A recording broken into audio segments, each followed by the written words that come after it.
पिछले क्लास में मैंने कक्षा 9 का काव्यखंड प्रथम पाठ शब्द और साखिया जो कबीरदास जी द्वारा रचित है उसको 2 दोहे मैंने पढ़ाया था।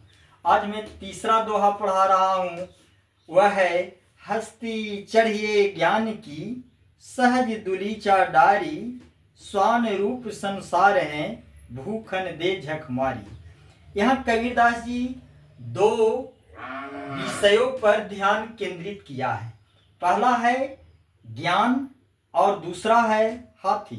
दोनों को सशक्त माना है। जितना शक्तिशाली हाथी है उतना ही शक्तिशाली ज्ञान भी है। इसलिए सामान्य अर्थ इसका है कि हाथी पर यदि सवारी करना है तो सहज का दुलीचा डालकर करना चाहिए। और इस संसार को स्वान रूप दिया गया है। जो हाथी की विशालता को जब वह देखता है तो कुत्ते अपने स्वरूप में छोटे होते हैं और उनकी विशालता को जब देखता है तो उस पर भौंकते हैं, किंतु वह भौंकने का तनिक भी चिंता नहीं करता। कहने का तात्पर्य है कबीरदास जी का कि ज्ञान भी हाथी की तरह शक्तिशाली है। तो जीवन रूपी यात्रा पर चलने के लिए ज्ञान रूपी हस्ती अर्थात हाथी की सवारी करनी चाहिए और उस पर सहज का दुलीचा डालकर अर्थात आसानी पूर्वक।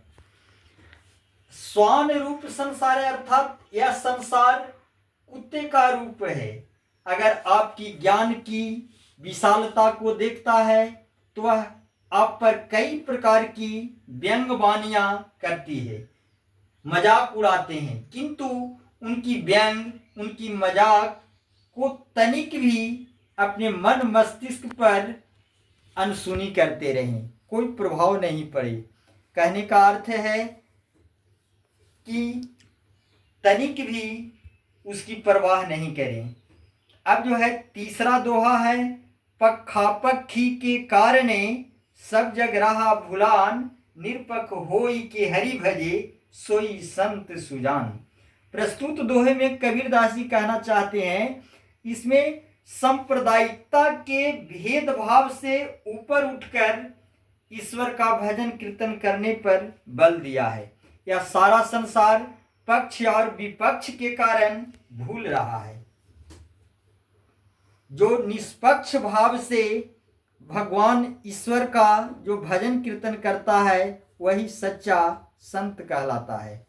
इसमें कबीरदास जी ने सच्चे संत की एक सम्यक परिभाषा बतलाई है कि जो व्यक्ति पक्ष और विपक्ष से रहित होकर अर्थात सांप्रदायिकता के भेदभाव से रहित होकर जो ईश्वर का भजन कीर्तन मनन चिंतन करता है वही सच्चा संत कहलाता है।